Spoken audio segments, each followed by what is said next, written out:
মা মা, এই দেখো কাকাই আমাকে চকলেট কিনে দিয়েছে। এই, ওগুলো খেতে নেই বাচ্চাদের। জানিস ওগুলো খেলে কি হয়? পেটে ব্যথা করবে সোনা, খাস না। একদিন খেলে পেটে ব্যথা করবে না, খাবো আমি।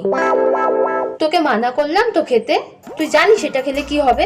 তোর চুল সব পড়ে যাবে, তোর দাঁত পড়ে যাবে, বিচ্ছিরি দেখতে লাগবে, কেউ মিশবে না, পুরো ভূতের মতন লাগবি।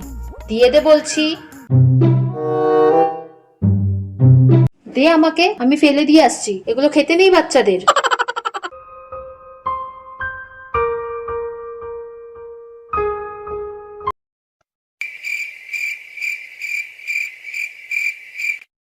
কি